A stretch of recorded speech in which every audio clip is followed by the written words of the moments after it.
Sejam bem-vindos a mais um podcast Fala Comandante. A todos vocês que estão aí no sofá da sala nesse domingão, muito obrigado à família da TV Metrópole, tanto da região metropolitana de Fortaleza quanto da região de Sobral. E você que está aí com a telinha do celular na mão, também muito obrigado. Não se esquece de se inscrever, acionar o sininho e compartilhar para outras pessoas, porque aqui só tem histórias inspiradoras, pessoas que realmente estão deixando um legado na humanidade. Eu sou o Wendson Borges, conhecido por todos vocês como Sargento Borges. Eu sou Carlos Moreira. Rapaz, o nosso convidado, ele é um cara excepcional. E eu fiquei mais fã dele porque ele começou no rádio, né? Ele começou no rádio, foi ali engatinhando, entende do negócio, viu? Entende do moído. Temos a honra de receber o capitão da Polícia Militar do Estado de Ceará, capitão Teles, que eu conheci quando ele estava à frente de uma associação que ele criou junto com outros subtenentes, que ficou conhecida como Classe Única. E eu costumo comentar sobre a Classe Única, que eles se organizaram no nível de poder criar uma pequena revolução de uma forma mais diplomática e orquestrada possível para ter o resultado devido, né? Então foram mais de 900 subtenentes que ascenderam ao oficialato graças à organização que foi capitaneada pelo capitão Teles. Comandante, muito obrigado pela sua presença aqui conosco. Eu gostaria que o senhor se apresentasse como gostaria de ser apresentado. Boa noite a todos. Boa noite, boa tarde, bom dia, né? Porque tem um povo aí que assiste a todo momento. Então, boa tarde, bom dia também, né? Boa noite a todos, bom dia, boa tarde, para ficar melhor assim. É uma grata satisfação estar participando desse podcast, ao lado de pessoas competentes, né? Que eu admiro, acompanho o seu trabalho também, assisto o podcast algumas vezes, né? Sempre que eu tenho disponibilidade. Estou aqui, agradeço o convite, né, para estar aqui. A questão da experiência do rádio que você falou foi uma pequena experiência, mas que foi muito válida para mim, né, no começo, logo que eu cheguei em Fortaleza, por eu não ser aqui de Fortaleza, né, sou registrado como cearense, mas eu cheguei aos 18 anos de idade aqui em Fortaleza para morar mesmo, né, e foi um dos meus primeiros trabalhos, foi no rádio.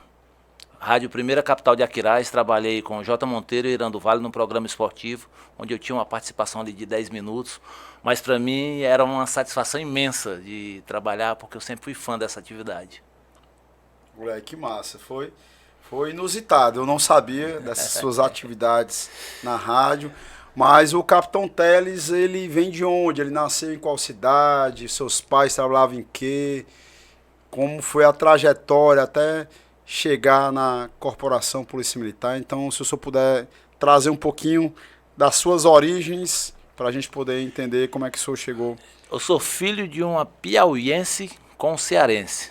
Nasci lá em Castanhal, no Pará. Não, calma aí. Então, a mãe era piauiense, o pai cearense, e o senhor nasceu no Pará. Nasci em Castanhal, no Pará. Mas eu sou registrado como cearense. Como é que isso pode dar certo? Naquela época podia, né? Podia, né? Sou registrado como cearense. Então eu me sinto um cearense, né? Fortalezense, especialmente.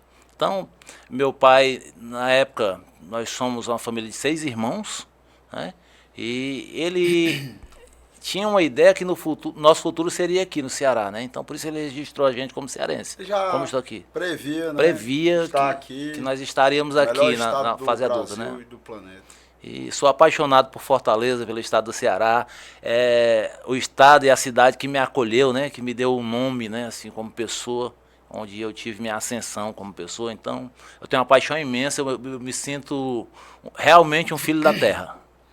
Bacana. Mas também morou no Piauí?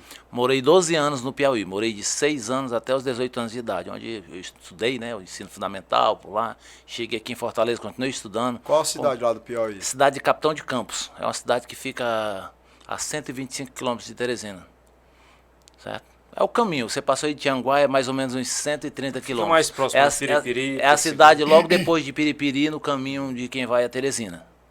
Certo? A cidade hoje, na média de 14, 15 mil habitantes. É miudinho, né? É, mais ou menos. Não, imagina na época que eu morei lá. Eu saí de lá... Tinha quantos habitantes na época lá? Eu acho que 9, 10 mil habitantes, né? Na verdade, na época que eu saí de lá, era uma prática da minha família grande lá, né? Mas família simples, humilde. Então a gente ia completando 18 anos de idade, alguns iam para o sul, né? Do país, sudeste, trabalhar na construção civil, emprego, subemprego, né? Mas pessoas honradas, né? Trabalhos dignos, né? Que a gente não pode desmerecer. Nossa. E eu tive a oportunidade de vir para Fortaleza, mais próximo, lá do Piauí. Minha mãe continuou morando lá na época. Hoje ela mora aqui, né? E a gente veio para estudar. Para você ter uma ideia, na cidade, na época que eu morava lá, não tinha o ensino médio, só era o fundamental. Caramba. Então você tinha que fazer o ensino médio na cidade vizinha, transporte da prefeitura e tal, tinha essas dificuldades, né? E eu vim para Fortaleza já com 18 anos de idade com o ensino fundamental. Eu vim fazer o ensino médio aqui e tentar procurar um trabalho, né, para sobreviver. Então, o senhor veio com a família ou veio só? Vim só. Eu tenho a família do meu pai aqui, vim morar com um irmão, a princípio, depois uma tia, ali no Montese, no Itaoca mais precisamente, né? Trabalhei no comérciozinho que ela tinha lá na bodega. Teve um período que eu morei sozinho, ganhando meio salário, eu era aluno do liceu, e eu morei ali na Bezerra de Menezes, em frente à Caixa Econômica, tinha uma autopeça chamada Autopeças do Carioca. Eu morava nos fundos da loja, no quartinho, e eu era faz tudo para o cara lá. Eu começava pela manhã, 5 horas da manhã, eu era o faxineiro dele. Ele abria a loja, eu limpava a loja, ia para o balcão, atendia, fazia os pagamentos dele. Então, e quando fechava a loja, eu ia para o colégio que eu retornava, eu era o vigia. Então era tudo. Ganhava meio salário, mas caramba, foi um período muito difícil, dificuldade até alimentar mesmo, porque meio salário não era suficiente, né? Dava e o meio salário, eu acho que a época tinha não, salário, poder de compra ainda menor do que muito hoje. Muito menor. Imagine 1990, 91, e eu trabalhei quase um ano com ele ainda, né? E estudando no liceu. Adquiriu também uma experiência incalculável. Sim, com certeza. Só tem perfil de comerciante, olhando assim. Eu já ninguém pode dizer muita coisa, mas parece eu tenho paixão por comércio. Né? É verdade. Certo? Eu já vinha da dificuldade, eu vinha da roça, da vida mais difícil possível, né? Então, para mim, eu vinha preparado para enfrentar todas as dificuldades que viessem pela frente. Foi muito difícil o começo, né? 2 anos de dificuldade, de subemprego mesmo, de você trabalhar. Teve um período que eu fui morar com uma tia, descobri uma tia que morava no Montese ali, e ela tinha uma bodeguinha daquela de esquina, né? Uma frutariazinha, e eu ia para a Ceasa de madrugada comprar fruta para ela lá, né? Meu primo ensinou e eu fazia, eu tomei de conta do comércio dela, até eu passar no concurso da PM. O senhor tinha quantos anos nessa época? Eu, 19 para 20 anos. Né? E eu passei no concurso com 19 e iniciei o curso com 20 já. Entrei na curso para soldado. Curso para soldado. Muito difícil, Qual foi o ano? 1992. Eu fiz o concurso em 91, iniciei o recrutamento em 92. Eu sou da turma de 14 mil, né? Inclusive, essa semana a gente perdeu um colega do meu pelotão, que a gente iniciou na PM, o Tenente Vanildo, né, que cometeu suicídio. Lamento muito aqui, deixar meus sentimentos aí à família. Né. Já são 11 policiais militares nesse ano, só neste ano. Mas tive um convívio com ele ali na época do curso, né, 6 meses, batalhão de choque, né, eu fui formado para o batalhão de choque na época no Cefap. Então, ele fez parte daquele meu pelotão terceiro PEL. Eu lamento muito, né, o falecimento dele e deixo meus sentimentos à família, aproveitando essa oportunidade. Então, turma de 92, né, eu estudava naquelas cadeiras que fecham, né, do barzinho lá, eu com as provas antigas da PM que eu arranjei, e eu ficava trabalhando no comércio e estudando. E fiz o concurso e, graças a Deus, deu certo, né? Foi meu primeiro trabalho de verdade, né? Que eu tive um salário mais significativo, foi a Polícia Militar. E o que levou o senhor a fazer o concurso da Polícia Militar? Foi só a oportunidade do emprego, da estabilidade? Ou o senhor se identificava com farda, de ser aquela autoridade? Me identificava. Para mim, pela minha realidade na época, né? Pelas minhas origens, eu via como uma realidade mais distante para mim, um concurso. Eu cheguei aqui fora da faixa, né, com ensino fundamental com 18 anos de idade, então eu achava assim, era difícil. E na época, você entrava com o fundamental, você conseguia fazer o concurso para soldado e para sargento, né? E eu vim para cá estudar, mas ao mesmo tempo eu tinha aquela insegurança, né? De quem fez um ensino fundamental numa cidade do interior, e chegar aqui, fui estudar no Liceu do Ceará.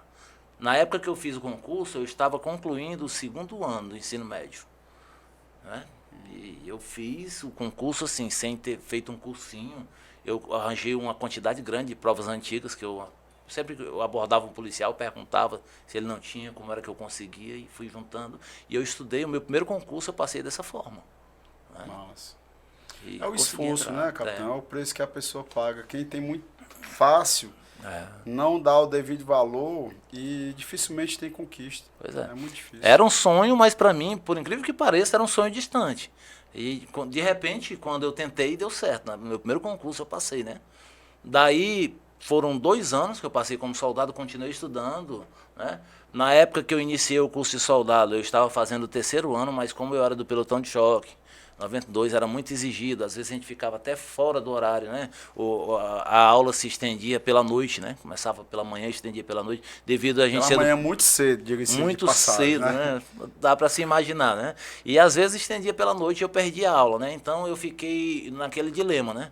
Vou estudar... eram o quê? 6 meses? 6 meses. Vou estudar, né? Terminar meu ensino médio ou ficar no curso? Eu digo, poxa, eu vim para Fortaleza atrás de trabalho. Consegui o trabalho, né? Eu acho que eu posso deixar para um segundo momento eu terminar o ensino médio. Então, eu desisti na época, em 1992, desisti do 3º ano do Liceu do Ceará. Terminei o curso, aí fiquei estudando em casa para concurso, continuei estudando, né? E em 1993, pela primeira vez, eu estudei na escola particular. Pela primeira vez na vida. Pagou ou era bolsa? Meu salário, com meu salário, sim. E isso já ainda morava só? Morava com a tia, continuei morando com a tia. Eu passei no concurso, eu trabalhava lá no comérciozinho da minha tia, ajudando ela. Aí já nessa época eu já me alimentava melhor, ela cuidava da minha roupa, das minhas coisas. Eu já tinha aquele cuidado melhor como a minha segunda mãe, né? Bacana. Hoje falecida, mas ficou o carinho e a lembrança e a gratidão, né? Pelo que ela fez por mim nessa época. Minha tia Liquinha, saudosa tia Liquinha, Maria Moraes de Sá, e irmã do meu pai. Então, eu tenho uma gratidão imensa assim, por ela. E continuei morando na casa dela. Parte do meu salário era para ela, né? Que ela tinha as dificuldades dela. Outra parte para minha mãe lá no Piauí, que passava dificuldades também, na época, né? E a terceira parte que sobrava, eu pagava o Ângulo Vestibulares ali na Imperador. Ângulo, rapaz. Antigo Ângulo Vestibulares. Que era aula, era o 3º ano intensivão, aula de domingo a domingo. Sábado e domingo era aula o dia inteiro. Então eu fui para arriscar fazer o concurso para oficial, né, e para sargento na época, né? E graças a Deus, quando foi no final de 93, eu fiz os 2 concursos. Eu fiquei nos classificáveis. Na época não existia T2 como agora, essa facilidade, né? Eu fiquei um pouquinho de fora das vagas, né, que eu tentei para o bombeiro, eram só 10 vagas para o bombeiro, e eu queria fazer para o bombeiro na época. E eu fiquei em 18º. Fiquei fora das vagas, né? Seria uma segunda turma, né? Se fosse nos dias de hoje, mas Deus sabe o que faz. Mas eu passei bem no CFS, né? Entre os militares eu fui o 14º colocado, fiquei bem classificado. De quantas vagas na época? 100 vagas. Né? 100 vagas, eu fui o 14º colocado. Então eu guardo a lembrança, a felicidade, né, daquele momento ali de uma ascensão, com pouco tempo que eu tinha começado a trabalhar, né? Passei. Depois disso, a gente vai para o curso, 10, quase 11 meses de curso, regime de semi-internato, muitas dificuldades. Quase a mesma coisa que é hoje, não é AD, né? Hoje é uma facilidade. Eu fiz o curso CHST, meu Deus do céu. Pois é, hoje um 3º sargento, ele não sabe o valor que tem aquelas 3 fitas no braço dele. Mas é porque tem um detalhe, comando. A época, quando o senhor fez um curso de 11 meses e o senhor adquiriu essas fitas no braço, o senhor sentia a diferença salarial também. E hoje nós temos uma carreira estagnada durante 15 anos, mesmo com a promoção de cabo e de 3º sargento. Porque a diferença do salário do 3º sargento para o soldado é 200 e poucos reais. Agora, o que ocorre? Eu vejo que uma necessidade assim, muito latente que nós temos é exatamente que haja essa reestruturação da nossa carreira, seja no aspecto salarial, né, que já é uma lei federal e nós estamos batendo nessa tecla constantemente, que fala sobre a remuneração com escalonamento vertical, o teto é do coronel e vai escalonando em porcentagem até o soldado.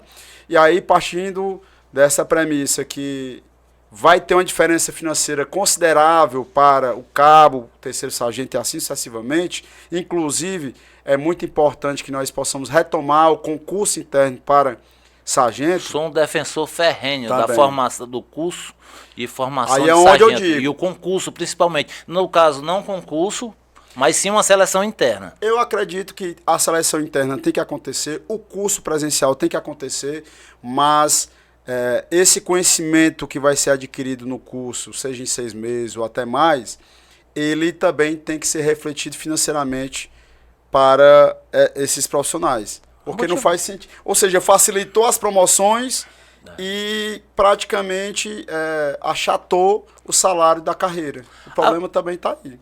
A verdade, pela minha percepção, é que nenhuma lei é perfeita, né? A lei de promoções, a lei 15797/2015, ela foi uma lei excepcional, no meu ver. Agora existem correções a serem feitas, né?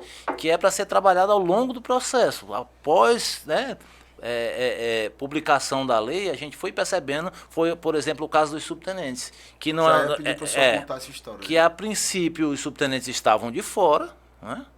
E a gente, posteriormente, através de uma luta de classe, né, a gente conseguiu mudar essa lei de promoções a ponto de beneficiar também os subtenentes. E, ao beneficiar os subtenentes, foi uma reação em cadeia, porque beneficiou quem já era oficial QOA, para a ascensão dele ao quadro de major, por exemplo, foram criadas novas vagas. Só para o pessoal entender, é porque às vezes a gente está falando aqui e o pessoal não está assim, compreendendo.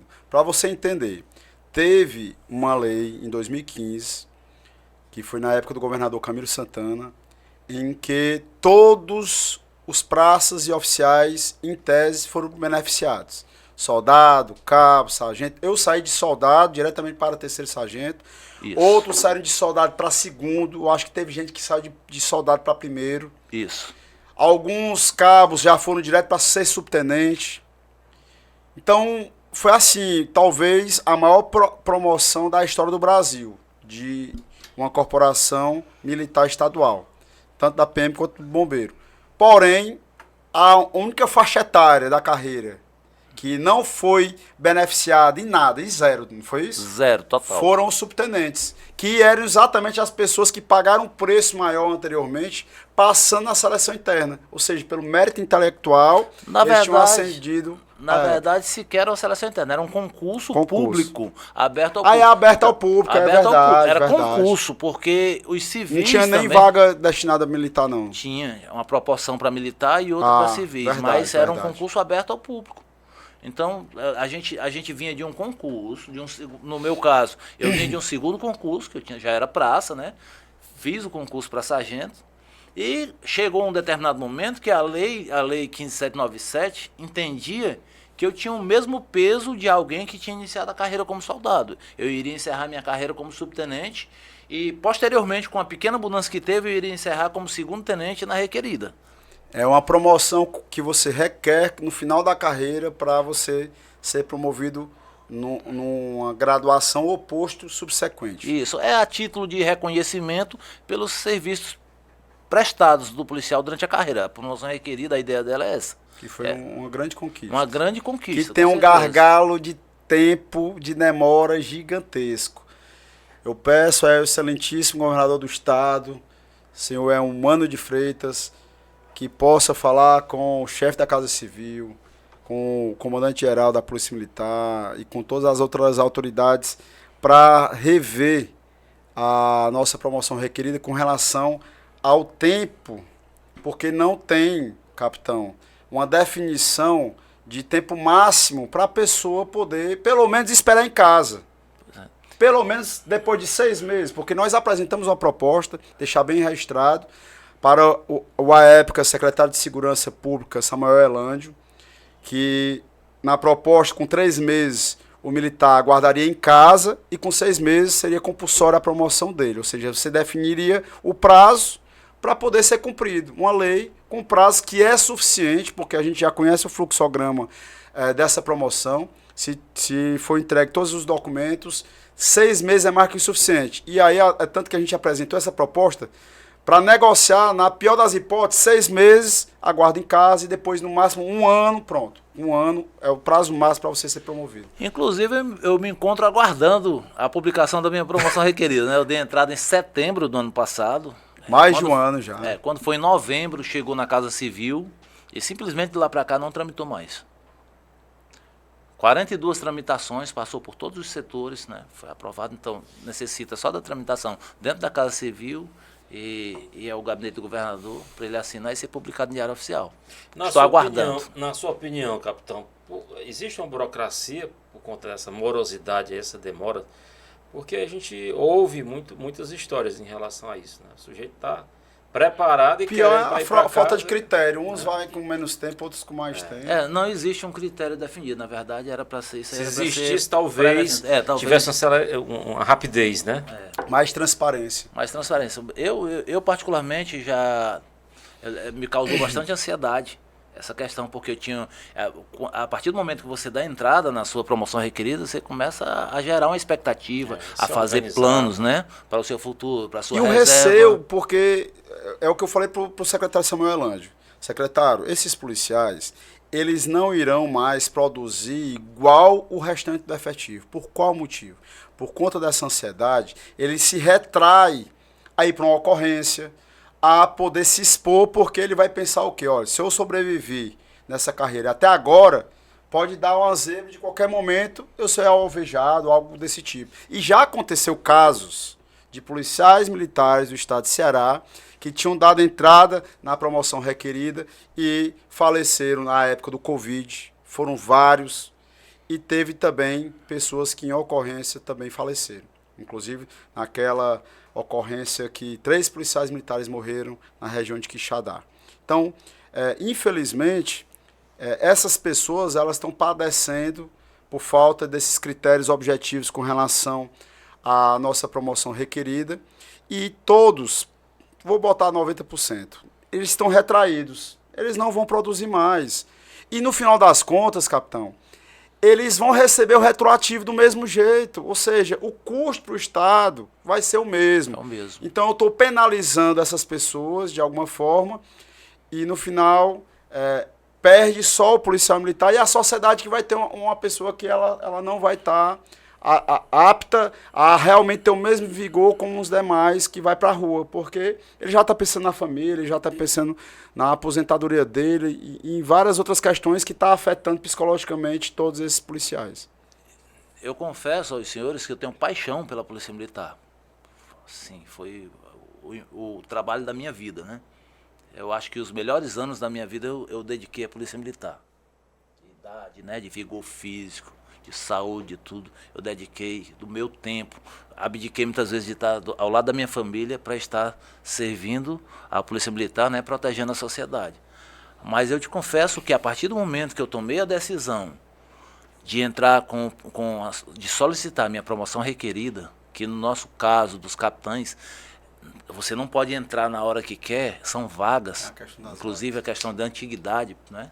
Eu tive da minha turma, na primeira leva que veio, né, de 5 vagas, eu era a 5ª vaga, né? Eu abri mão para um amigo, porque ele estava fechando os 35 anos, né? Não vou dizer o nome aqui, mas ele ia fechar os 35 anos de polícia e ia perder a oportunidade de pedir a promoção requerida. Então, ele era logo depois de mim, eu deixei ele na frente, né? E em setembro, quando abriu as 6 vagas novamente, eu estava como 01 nas vagas, na antiguidade.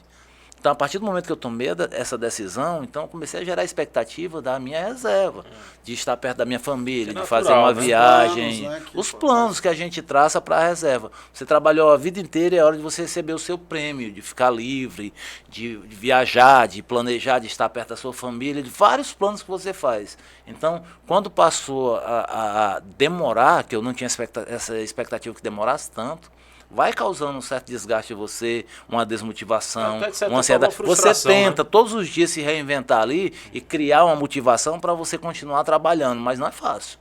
Eu confesso que não é fácil. Eu estou sentindo na pele Estou sentindo na pele a dor, a dificuldade que é você trabalhar, você estando com o seu processo parado lá, sem você ter uma resposta. Inclusive, nós solicitamos uma reunião com o chefe da Casa Civil e com o próprio governador. O governador já vai fazer mais de um ano que nós solicitamos essa oportunidade e sempre falamos que é coerente por parte dele, por ele ser um político de movimento popular e nós representarmos a base da parcela da nossa categoria. Então nós temos hoje mais de 12.500 associados e pela ligação que eu tenho com a Associação de Subtenentes Sargentos, que tem mais de 3.000 associados, e com a Associação das Praças do Cariri, que tem 1.000 e poucos associados, totalizando mais de 17.000 militares estaduais, eu acredito que nós temos respaldo, inclusive constitucional, porque eu sempre cito esse inciso 21 do artigo 5º, porque nós representamos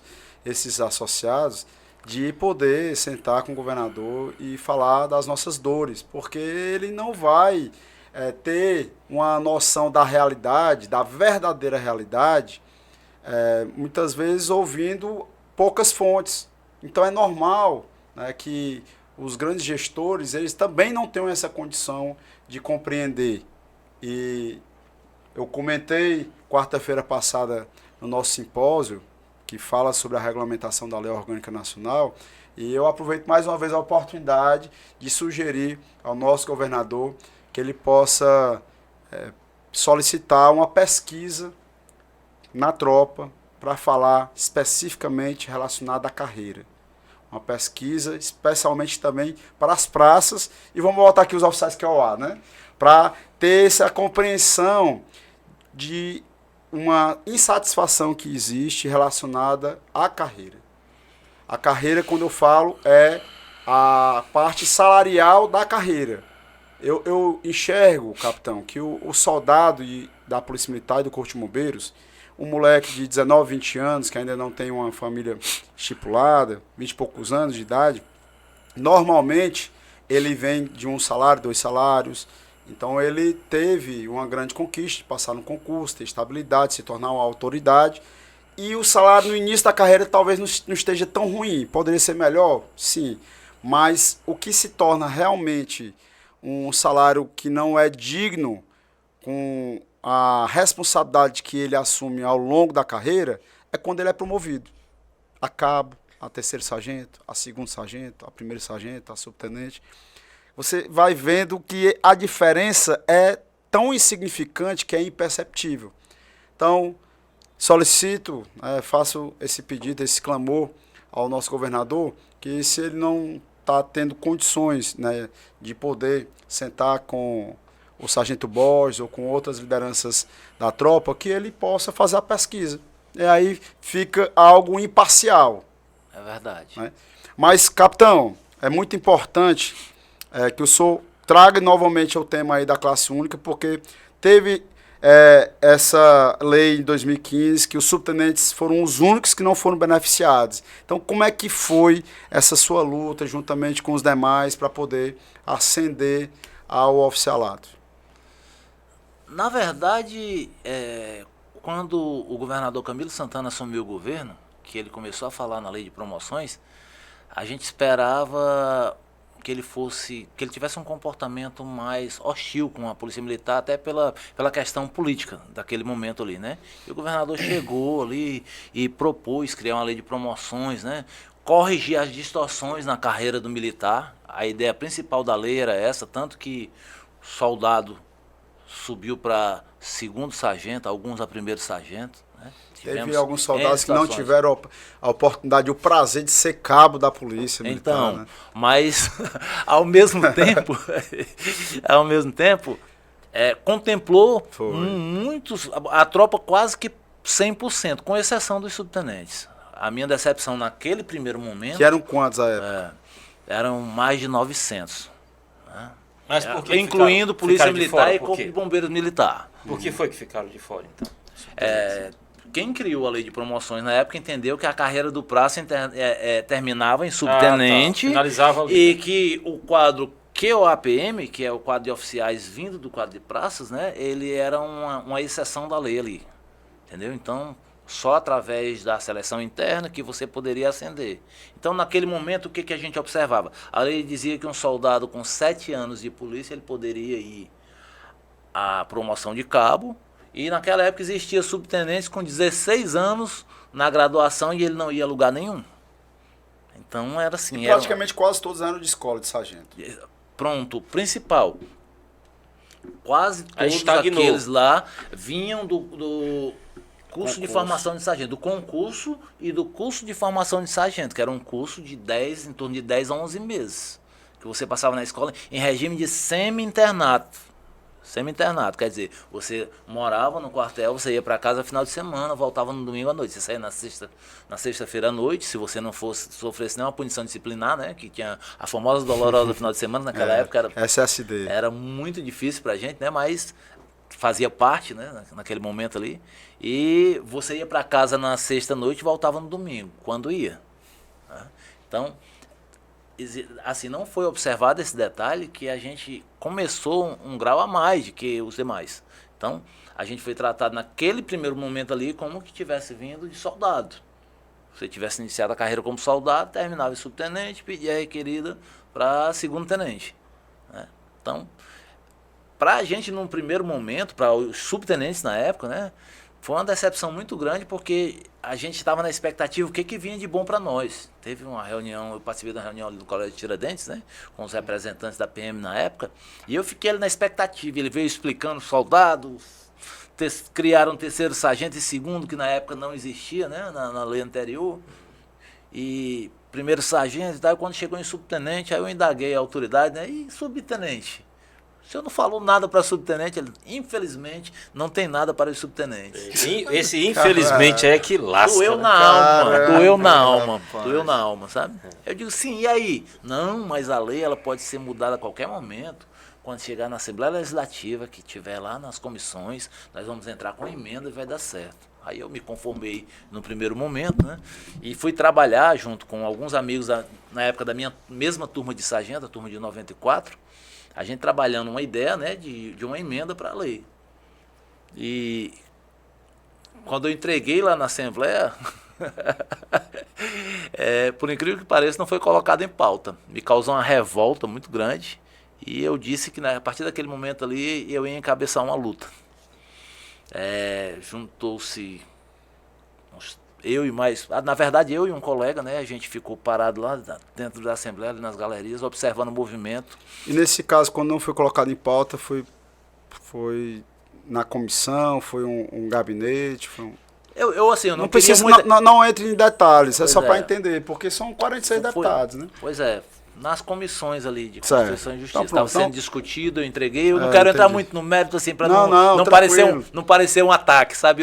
Para não ser nada pessoal, não, nada pessoal. Mais para entender. Mas não aceitaram lá, não colocaram em pauta. Não colocaram, né? Eu tinha um pseudo-representante que eu entreguei um documento na mão dele e ele não colocou adiante.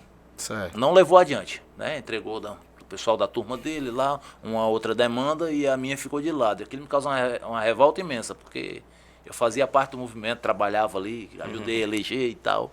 E eu me senti... Decepcionado, né? Decepcionado, desprestigiado naquele momento ali, né? E a partir dali eu disse, não só tem ele deputado aqui não, tem outros. Vamos trabalhar. Aí fiquei olhando para o movimento dentro da Assembleia e comecei a perceber na porta de cada gabinete dos deputados aqueles grupinhos fechados ali. 5 subtenentes aqui, aí eram tudo da mesma turma, né? 91, 90, 92, 93, pessoal de 95 e tal.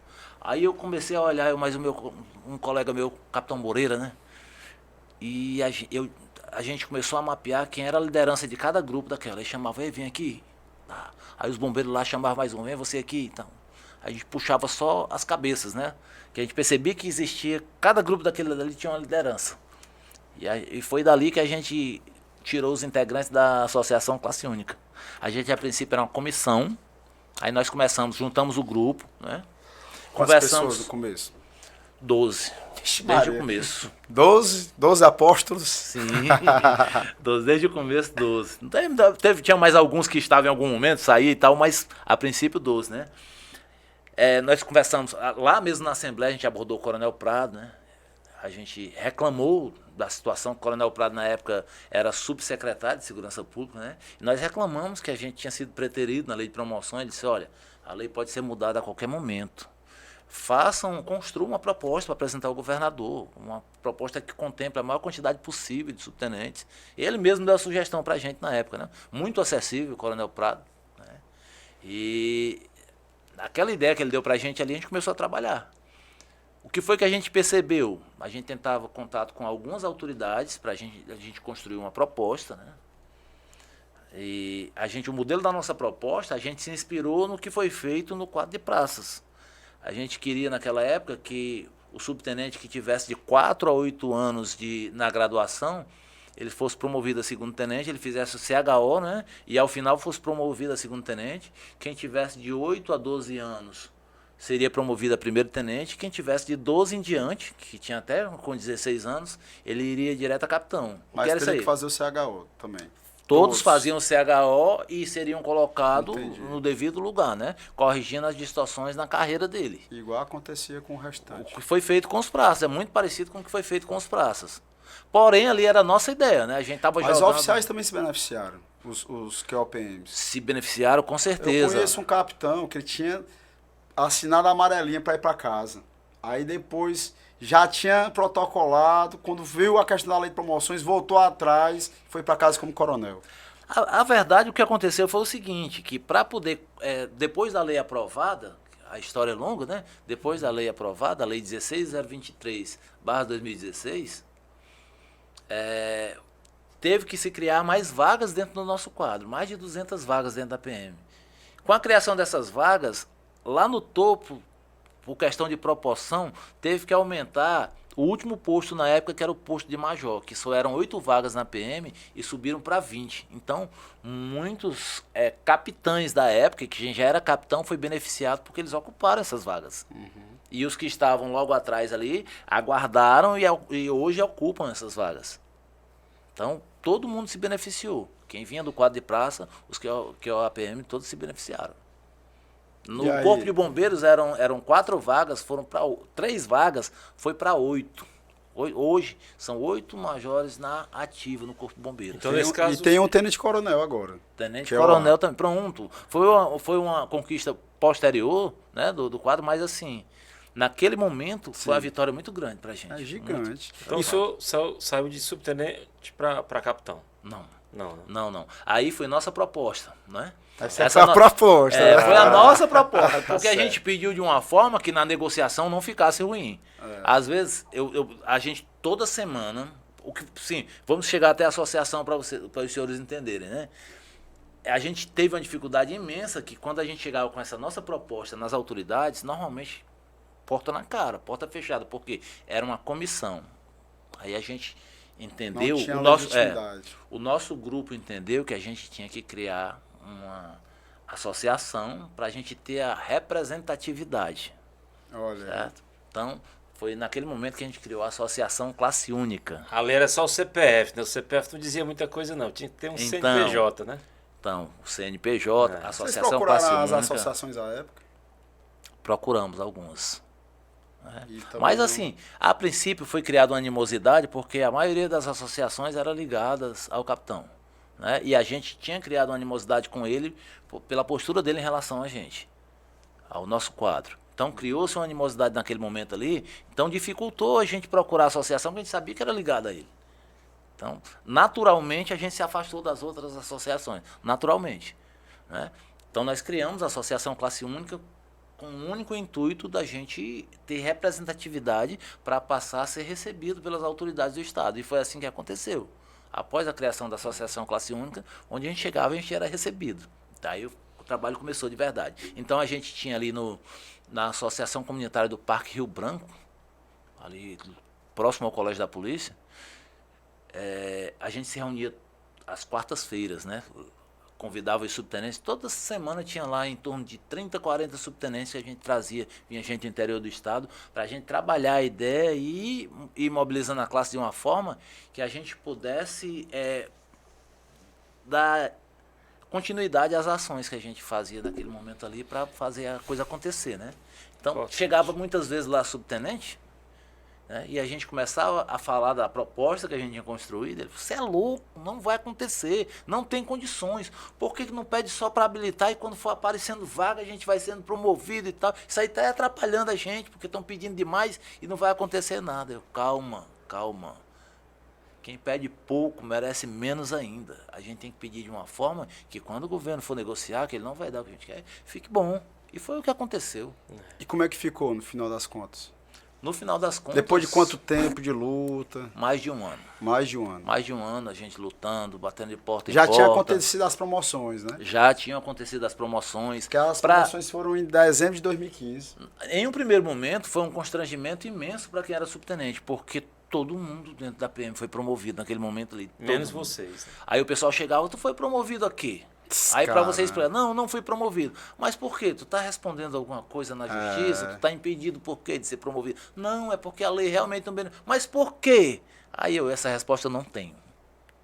Eu estou atrás dessa resposta também. Caramba. Então, a gente passou um constrangimento imenso dos nossos familiares e amigos, né? Todos perguntando se a gente ia ser promovido e a gente tinha que explicar algo que era difícil até da gente mesmo entender. Cara, foi massa. Todas as regiões teve uma multidão sendo promovida. Foi feito um marketing, eu me lembro. Eu acho que foi a maior promoção que eu já vi da Polícia Militar de todos os tempos. Não, isso aí eu tenho certeza. Eu acredito que em proporcionalidade aos efetivos das polícias militares e bombeiros militares do Brasil, foi a maior promoção do Brasil, quando se fala em proporções. Então, nosso efetivo hoje na Polícia Militar é 23 mil, à época eu não me lembro qual era, mas pela quantidade, porque quase todo mundo foi promovido. Quase todo mundo. Aí imagina você subtenente, no meu 20 e tantos anos de polícia, como eu tinha, e o pessoal perguntando e eu tinha que explicar algo que nem eu sabia explicar.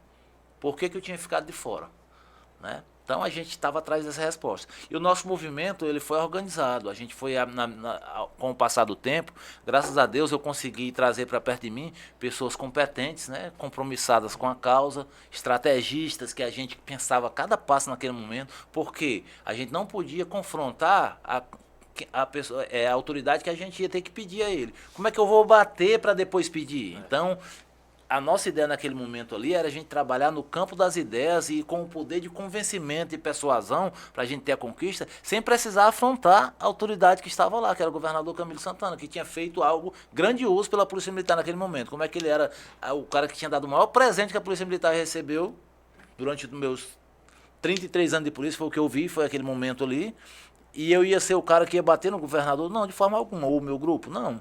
Aí eu digo, não, a gente não pode trabalhar nessa linha. A popularidade do governador está alta dentro da própria Polícia Militar, pelo que ele fez aí que foi grandioso. Ele está faltando ele fazer uma correção. Então a gente vai convencer que é necessária essa correção. Então a gente trabalhou sempre com esse cuidado de não confrontar. Não confrontar em momento algum. Não, se você confrontasse, você fechava a porta. O senhor em algum momento pensou, não vai dar certo, né, por conta de todas essas adversidades que o senhor e o seu grupo passou.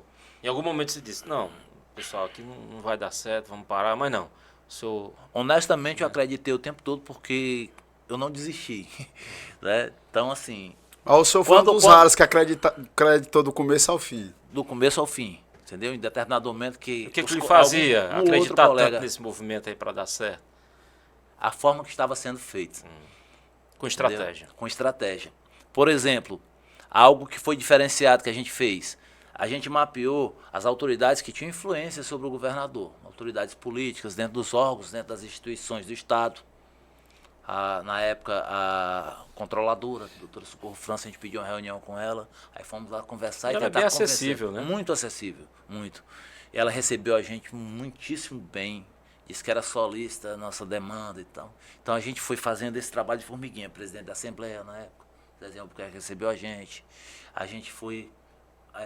conversar com o pai do governador, o senhor Eudoro Santana, recebeu a gente, recebeu muito bem também, se compromissou em ajudar a gente. E foram muitas as autoridades, durante esse um ano aí, de 15 em 15 dias, uma autoridade recebia a gente. O chefe de gabinete da vice-governadora na época, o doutor Fernando Oliveira, recebeu a gente, que ele era ex-procurador da PGE. Entendeu? E assim, acendeu uma luz depois da conversa que a gente teve com ele, que entregou a proposta na mão dele. Ele deu assim umas sugestões que a luta mudou o rumo, entendeu? A própria vice-governadora na época recebeu a gente. Então, qual era a estratégia da gente nesse momento aí?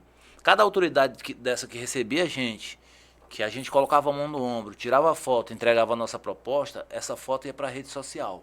Era uma pressão indireta ao governador do estado, uma pressão amiga, que não ofendia o governador do estado. Amigo, né?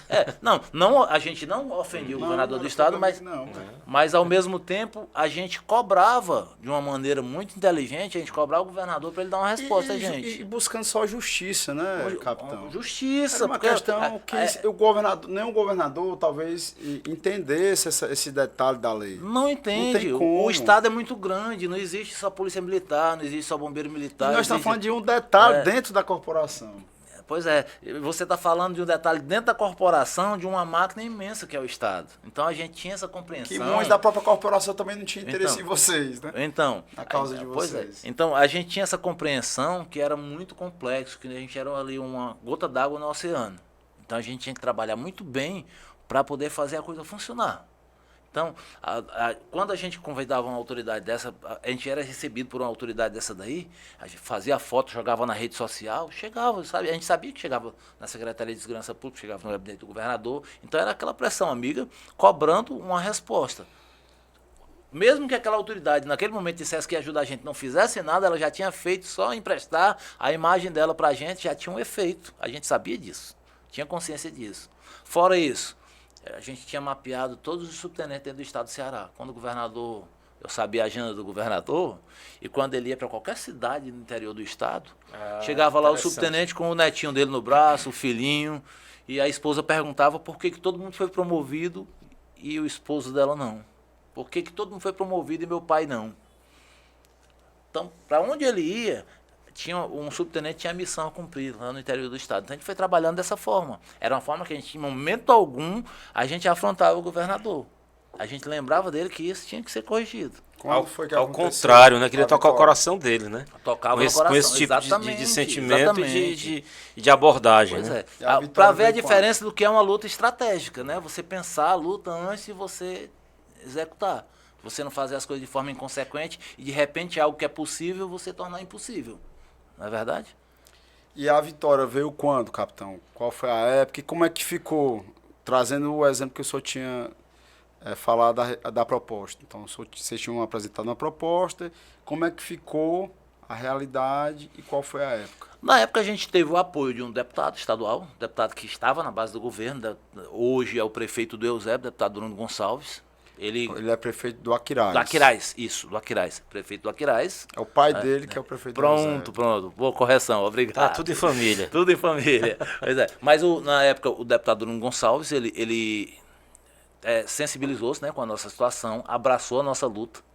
Né, e a partir daí, a gente com a autoridade, né, com o deputado da base do governo, as coisas começaram a andar. Até que chegou um determinado momento que o Coronel Prado chamou a gente para conversar, dizendo que tinha uma proposta para apresentar a gente. E ele veio, a princípio, com uma proposta que era fora da realidade, né, para negociar com a gente. E nós, como bons negociadores, a gente foi melhorando a proposta. Né? A princípio, a proposta inicial dele era que o subtenente que tivesse 22 anos de serviço e 10 anos na graduação, fazia o curso e ia promovido a segundo tenente. Né? Aí, quando ele marcou a reunião, já quebrava um pouquinho. Não, ali contemplava, naquele primeiro momento ali, uns 70 subtenentes. Quase ninguém, nem 10%. Quase ninguém, porque os antigos eram poucos na época, né? Existiam, mas não eram tantos. Subtenente era coisa rara, né? Não, na minha região, aqui só um adentro rápido, no Sertões de Crateús e Sertões de Inhamuns, só tinha um subtenente no Sertão de Crateús e um subtenente em Tauá. E o subtenente Marques, ele é do Ipu. Ele foi para casa antes da lei de promoções. Imagina a tristeza desse cara. Né, que ele eu acho que foi um ano antes, em 2014, 2013. Perdeu a oportunidade, né? Poderia ir para casa, no mínimo... Ele era o mais antigo do Ceará. No mínimo, primeiro tenente, né? Ele ia para casa, ou capitão.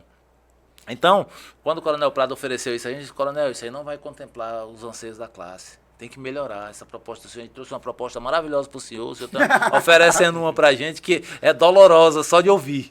O senhor pode melhorar isso aí. Ele ofereceu uma de 8 anos na graduação e 20 anos de serviço, né? Baixou de 22 para 20 de serviço e de 10 para 8. Eu digo, tá bom ainda não, comandante. Agora, se o senhor disser hoje, que 5 anos na graduação e 20 anos de serviço, mesmo assim, se o curso começar esse ano ainda, eu estou de fora. Mas no meu caso, eu estou falando de mim, eu tenho uma perspectiva de no próximo ano eu estar fazendo o curso, certo? E eu não sou um caso específico, especial não. Aqui, se eu procurar nessa sala aqui, tem muita gente na mesma situação que eu. Aí apareceu assim umas 10 pessoas. Eu digo, olha, nenhum de nós aqui tem culpa da polícia não ter promovido a gente, não. Nós não temos culpa. Foi a morosidade da própria lei anterior, né, que dificultou a ascensão da gente aqui. Quanto tempo eu estava, só para você ter uma ideia, eu estava na época com 4 anos e meio de subtenente, mas eu tinha passado 16 anos como sargento. Eu fui promovido a terceiro sargento em 1994, em dezembro.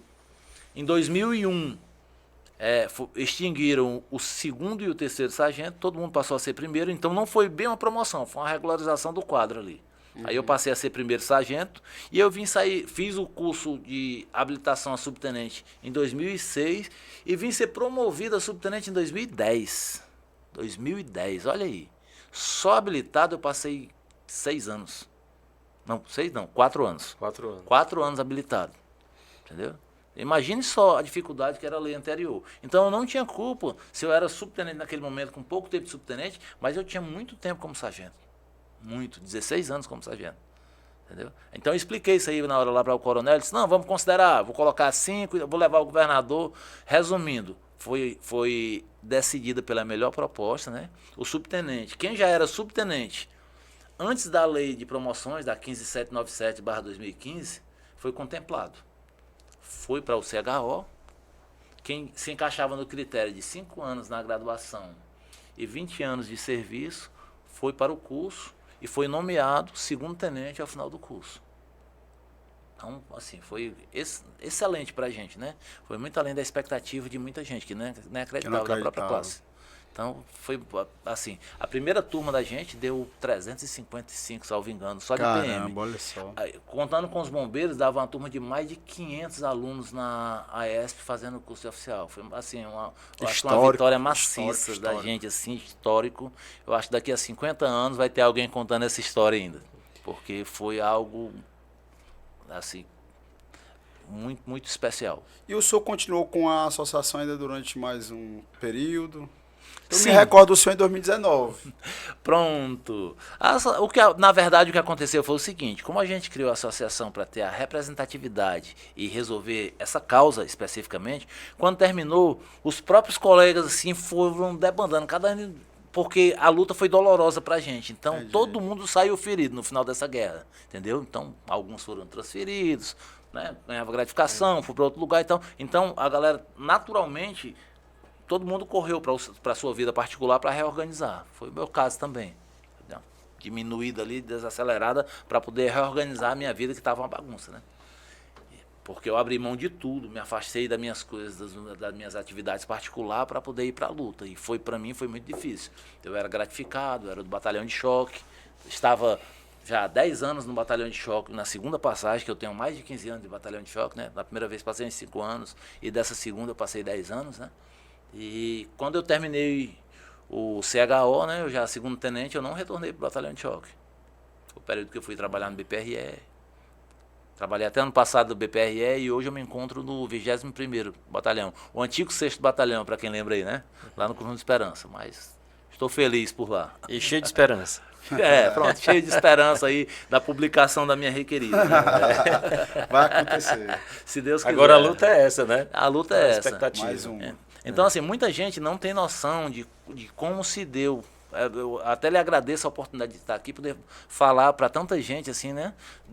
Da forma que a gente trabalhou, da forma estratégica que a gente trabalhou, que muita gente, os próprios oficiais hoje, QOAs, não têm conhecimento, muitos deles do interior, e não têm conhecimento de como a luta se deu, né? De quão difícil foi pra gente. Mais de um ano a gente lutando, batendo de porta em porta, trabalhando. Cada ação que a gente fazia, a gente dava um tempo ali para ver qual era o efeito, né, que ela surtia pra gente dar o próximo passo. Então foi uma luta muito bem pensada e eu acho que foi algo histórico que a gente construiu, assim, né? Hoje o tempo passou, eu que era um subtenente naquela época, me encontro aqui capitão, aguardando uma promoção requerida para major. Então eu acho que é uma vitória muito significativa pra gente. Capitão, praticamente essa luta específica para a promoção desses mais de 900 subtenentes, quando se avalia o que foi feito, foi um movimento com uma estratégia diferente, em que teve que ter um cabeça, que teve um líder, que foi o senhor, e fez a condução das estratégias e das execuções. Eu não posso afirmar porque eu sou o que tem que me dizer, mas nesses mais de 30 anos na corporação, essa foi a maior vitória? Ou teve outras que o senhor pode mencionar? Para mim, eu sempre me senti um vencedor desde o momento que eu decidi sair de uma cidade do interior. Mas é porque dentro da corporação, 33 anos de Polícia Militar, com certeza essa foi a maior 33 vitória. seria a 01. A 01, com certeza. A gente teve outras vitórias, é claro, né? Lógico, porque teve o seu Aquela concurso história. para sargento, teve Isso. uma ocorrência talvez emblemática. Que Muitas, né? o senhor também foi operacional, então acaba... Trabalhei no tendo operacional, conflito. passei por situações difíceis, cheguei a levar um tiro, né, numa ocorrência, trabalhando, confrontando bandido, quase morri, levei um tiro na artéria femoral em 2003. Caramba! Né?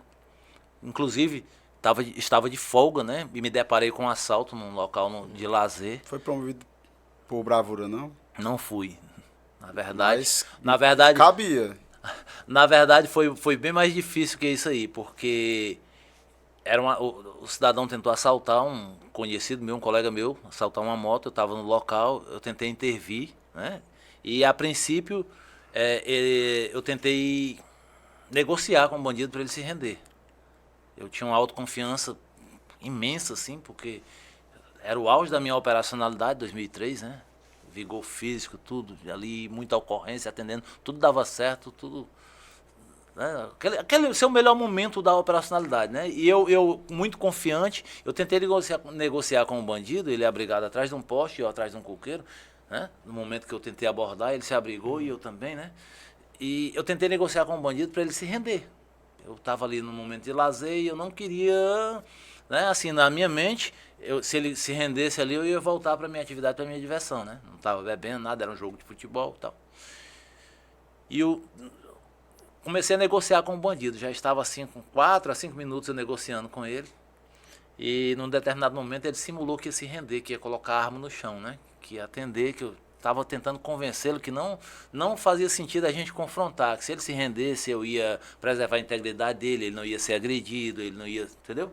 Ele ia ser conduzido à delegacia, ser feito só um procedimento, tal, e conversando com ele ali, tentando convencer ele a se render. E ao mesmo tempo, na minha mente, eu estava ganhando tempo para a viatura chegar, que meus colegas estavam ligando, né? E quando ele se tocou, assim, há uns 4, 5 minutos, que ele não ia sair dali, né? Ele simulou que ia se render e atirou em mim. Aí, 2 primeiros tiros que ele deu, um pegou no coqueiro, que seria no meu peito, né? Aí pegou no coqueiro, e o segundo, eu acho que eu levei o susto, sobrou a perna, né? A perna direita, pegou em cima da minha artéria femoral. Na hora a vista embaça ali, você já vai apagando, né? Aquela nuvem cinza na sua vista. Aí eu percebi que tinha sido alvejado. E a minha mente só me falava o seguinte: reage, se é para morrer, morre lutando, né? E eu comecei a atirar de volta nele. Eu caindo, eu segurei na ponta do coqueiro aqui, segurei com a mão, fiquei pendurado só no braço. Eu só lembro de detalhe que eu com os 2 olhos abertos, a vista apagando, né? E eu dando no meio dele, com os 2 olhos abertos. Pufo, atirei, ele veio cair perto de mim, assim, ele. E quando ele percebeu que me acertou, ele correu na minha direção para terminar de me matar. Se o senhor não reage... Aí, ele ia me matar. Ele não estaria mais pois aqui. não estaria mais aqui, né? Ele morreu. Não morreu. Eu acertei 5 tiros nele e ele escapou. É gato, tem 7 vidas. Escapou. E o tiro que eu levei, um só, levei em cima da artéria femoral, sangue, saindo jato de sangue aqui. Na hora, logo em seguida eu caí, né? Você vai cega, a vista escurece na hora ali, eu consciente, mas sem muita habilidade para mexer. Aí um colega encostou do lado e eu disse, um amigo civil, né? Porque os 2 times estavam jogando lá, a gente era todos amigos, né? Aí eu disse, eu sei que eu não vou escapar, mas me socorre. Aí ele colocou no meu carro que estava do lado, um moleque de 17 anos. Dá um abraço para ele, Ednardo, salvou minha vida. Massa. Saiu de terceira marcha, lá do Jardim Jatobá até o Frotinha da Sabia nem Parangaba. dirigir. Sabia nem dirigir, me socorreu. Pelo menos foi o que teve atitude naquele momento. Todo teve mundo era ação, amigo, né? Porque ficou todo mundo ali, né? Congelado ali, sem saber o que fazer. Ele me socorreu. Eu devo a minha vida a esse garoto. Hoje é um homem, né?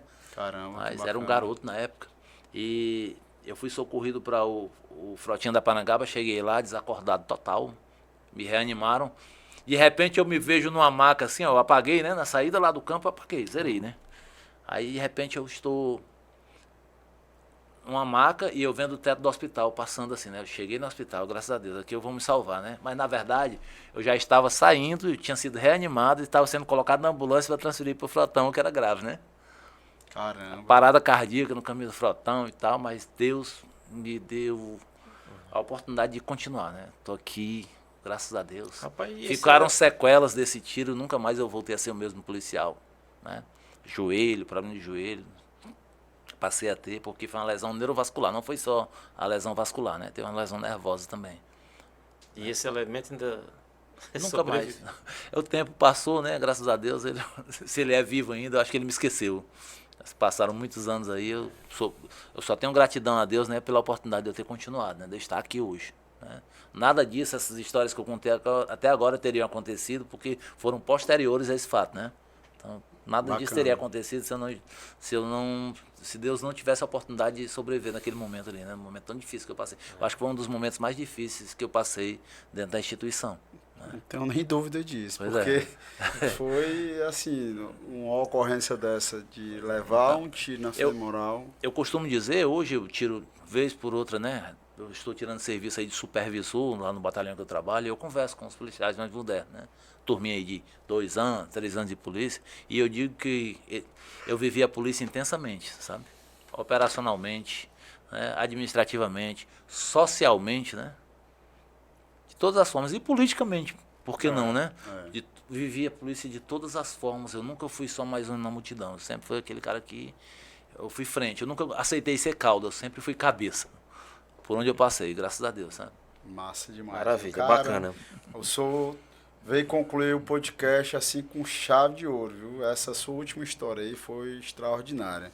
Capitão, estamos chegando no final do nosso podcast Fala Comandante. Eu não posso deixar de agradecer a Delvita Saúde Inteligente, a melhor telemedicina de todo o Brasil, fornece serviço para todos os associados da Aspra gratuitamente. Gratuitamente assim, a Aspra paga e o associado tem 0800 no celular. Essa telemedicina, 14 especialidades, clínica geral e pediatra 24 horas e tem ainda o Telepet. Então, você que quer ter a saúde e inteligência na palma da mão, não é tão caro, é R$ 39,90 o plano da Delvita, que serve para o titular mais 4 familiares. E não posso deixar de agradecer para a melhor associação de militares estaduais de todo o Brasil, Aspra Ceará, na qual eu tenho muito orgulho e honra de ser presidente e acredito de estar também fazendo um pouco parte da história com muitas inovações e cumprindo o papel representativo. Meu amigo Carlos Moreira. Tamo junto. Massa demais. E qual é o comando? Antes do comando, meu estimado amigo, eu quero mandar um abraço, tá, para o capitão do Corpo de Bombeiros, o Francenildo, que é cadeira cativa. Olha aí, todo domingo tá. Abração, Francenildo. Tá na TV Metrópole nos assistindo. Ele, a esposa dele, a dona Luciana. Dona Luciana, um abraço para a senhora, obrigado pela audiência. E o seu filhinho é o Teodore. Acho que é isso mesmo, que ele escreveu aqui. Cadeira cativa nossa. Ele, a família dele, todo domingo. Abração, capitão. Muita saúde, muita paz. E bom, tem o Carlos, que é do Uber de Calcaia. Motorista de Uber. É do Antônio Bezerra, o Carlos. Né? Hoje é da tua área lá, né? Fui surpreendido né, com o Uber que me reconheceu e eu até brinquei. Rapaz, nós estamos ficando famosos, viu? Ele disse que todo domingo está assistindo também o programa Fala Comandante na TV Metrópole. Um abraço, Carlos, a você e toda a família. Maravilha. Meu comando para o senhor é perseverar. O senhor, caramba, a sua história é uma história digna de um filme, viu? Então. E o senhor é um ser iluminado. É por isso que as coisas têm dado certo para o senhor. E naquele momento que o senhor foi alvejado, o senhor não tinha que parar por ali. O senhor tinha que continuar a luta para poder servir de exemplo aos seus liderados e a muitos que lhe conhecem. Boa sorte para o senhor. Obrigado. Agradecer aí ao Carlos Moreira pela oportunidade. Dizer aqui ao Sargento Boys que quando eu passei a conhecer a sua história, eu passei a ser seu fã. Eu acho que você reflete muito das ideias que eu tenho, que eu penso. Muita convergência certo? de pensamento. Muita convergência de pensamento. Tive a oportunidade aí, as 2 vezes que a gente se reuniu para conversar, eu percebo você uma liderança nata, aquela liderança natural que não é montada, não precisa, ele não tem dificuldade em expressar as ideias que ele tem. Então, quero dizer que eu sou seu fã, eu quero oferecer aqui o meu trabalho para ser seu parceiro no que for necessário, nas ideias que você tiver e precisar de um amigo para conversar, para a gente trocar ideias, né? Para a gente construir algo melhor. Eu quero lhe dizer que eu estou à disposição o tempo todo. Bacana demais. Eu fico muito grato, capitão, tendo o senhor como líder, uma pessoa que fez história na corporação, encampando essa luta para os subtenentes do estado de Ceará, criando a classe única. Essa história, ela nos traz reflexões para a atualidade, para que nós possamos construir algo semelhante para o futuro. A nossa tropa merece algo melhor e eu tenho certeza que a proposta que nós temos para trazer do movimento pacífico, de um movimento inteligente, onde vai pregar a devida união com essa tropa que está tão calejada, para poder ter os avanços necessários relacionados à sua devida valorização, vai acontecer e eu tenho certeza que o senhor vai ser peça fundamental nesse processo. E aproveitar também a oportunidade aqui para agradecer as autoridades da época, né? Hoje o ministro Camilo Santana, que foi importante, né? Acessível para a gente chegar até ele e conseguir mudar a lei de promoções, né? Os coronéis, na época, o comandante-geral, o Coronel Pinheiro, o Coronel Prado, né? O Coronel Estudo, de todos eles que deram acesso a gente para a gente chegar até o governador. Então, aproveitar mais uma vez aqui o próprio doutor Eudoro Santana, né? Que recebeu a gente muito bem, o deputado Bruno Gonçalves. São muitos nomes que eu poderia falar aqui, os que eu estou lembrando no momento. Deixar aqui a minha gratidão a eles por ter nos ajudado a mudar a lei de promoções e ter mudado a história da vida de tanta gente, de tantas famílias. Porque quando você fala de 900 subtenentes, você está falando de 900 famílias. Né? Então, que esse modelo que eu trouxe, expressei aos senhores aqui, né? Que a gente possa ter novas ideias e trabalhar nessa mesma linha de pensamento, com respeito às autoridades constituídas, né? Com o devido respeito, com a abertura do diálogo, para a gente poder chegar, para ter portas abertas onde a gente chegar. Então, eu estou trazendo aqui a minha experiência, a minha história, que sirva de inspiração para a gente construir as lutas futuras, não é isso? Já é inspiração, o capitão pode ter certeza. E essa construção vai ter como alicerce tudo que o senhor já construiu e com outras lideranças que entendem que as estratégias precisam ser diferentes, porque não tem como ter resultados diferentes com estratégias que já estão superadas. E o meu comando, eu não tinha falado, é quase o mesmo dele, porque estava aqui na minha mente, persistência, né? É uma pessoa que desde a sua trajetória do Pará, do Piauí, que veio para cá ganhando meu salário mínimo, trabalhando de manhã até à noite, passando no concurso, com o próprio mérito, com o seu esforço, essa persistência levou, né, o senhor estar vivo, depois dessa ocorrência que o senhor relatou agora há pouco, da mesma forma que fez com que mais de 900 famílias de subtenentes tenham tido a devida valorização e ter essa grande conquista. Então, essa persistência do senhor e a sua perspicácia estratégica, tenho certeza que vai nos ajudar muito a fazer com que os trabalhadores e trabalhadoras fardados da Polícia Militar e do Corpo de Bombeiros Militar possam ter novas conquistas. Eu quero só para uma questão de justiça, um espaço para que eu não falei, né? Abraçar aqui, mandar aquele abração, né? E um beijo no coração, assim, dos ex-diretores da Associação Classe Única. Sem eles eu não teria conseguido nada. Foram os meus mentores, assim, que me deram... Os apóstolos. Os apóstolos, né? Que trabalharam. Nem todas as ideias, né? Que a gente colocou em prática surgiu de mim, não. Surgiu deles, né? E eu era aquele cara que estava na frente ali, mas eram as cabeças pensantes ali. A gente trabalhava em conjunto. Eram vários líderes. Vários líderes, a gente construía ali a ideia da melhor forma possível e colocava em prática. Então eu tenho que ter gratidão a eles. Se eu não falar o nome deles aqui, se eu não falasse, né, eu estaria cometendo uma grande injustiça. Então, com certeza, um abração para eles aí. Nunca será eu. Sempre será nós. Isso, concordo plenamente. Comandante, tem o comando aí do senhor? Alguma reflexão que o senhor queria deixar? Para concluir de fato e de direito? Na verdade, só desejar que no futuro nós tenhamos um pensamento diferente, pensamento de luta diferente.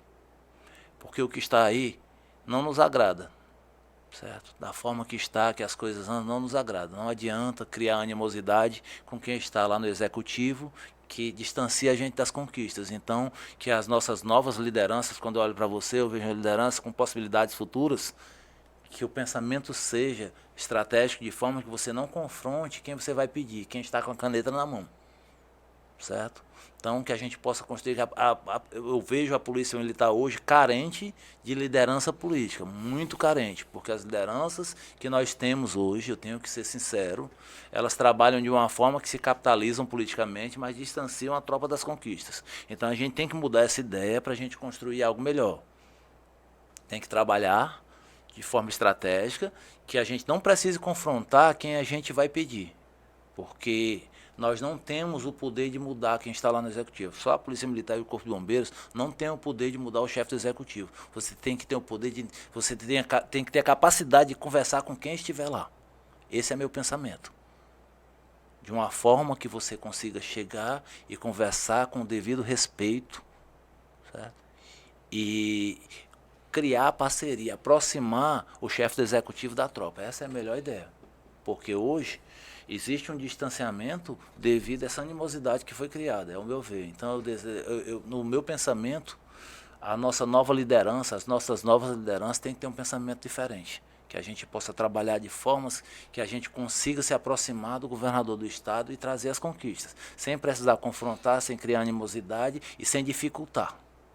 Né? Porque essa animosidade cria um distanciamento e esse distanciamento, né, é prejudicial para nós, acima de tudo. Né? Dificulta as conquistas. Bem. Entregar essa caneca aqui é um mimo, capitão. Não está na caixinha, mas o que importa é a própria caneca, né? Para tomar o café. Vou guardar. Se for tomar o seu café, tirar foto e nos marca lá no Instagram. Falando em Instagram, não deixa de seguir o Instagram da Aspra CE Oficial, o maior Instagram representativo de militares estaduais do Brasil. O meu Instagram é Sargento Borges 190. O do podcast é Fala Comandante. Não, Fala podcast não. Podcast Fala Comandante. Sempre eu me confundo, é porque inverteram. Tem um Fala Comandante Podcast e o podcast Fala Comandante. Eu acho que é Fala Comandante Podcast no Instagram e podcast Fala Comandante no YouTube. É o contrário, é o contrário. Fala Comandante Podcast YouTube. Se colocar Fala Comandante em qualquer um dos dois, você vai encontrar o melhor podcast do Brasil. Só aqui tem lideranças inspiradoras para trazer histórias que vai fazer com que você faça reflexão na sua própria vida. Tem também o tal do teu Instagram, qual é? @Moreira Repórter. Quer falar o seu Instagram, capitão? Edilson Teles. Pode procurar. Edilson Teles no Instagram. Muito obrigado a vocês da TV Metrópole, todos vocês que estão aí nos assistindo nesse domingão. Muito grato pela sua audiência. Não deixa de ir lá também no nosso YouTube, no Fala Comandante Podcast, se inscreve, aciona o sininho, compartilha para outras pessoas também terem acesso a esse bate-papo que foi muito diferenciado. Muito obrigado a todos vocês, meu respeito e minha continência. Um abraço, até a próxima. Valeu, obrigado.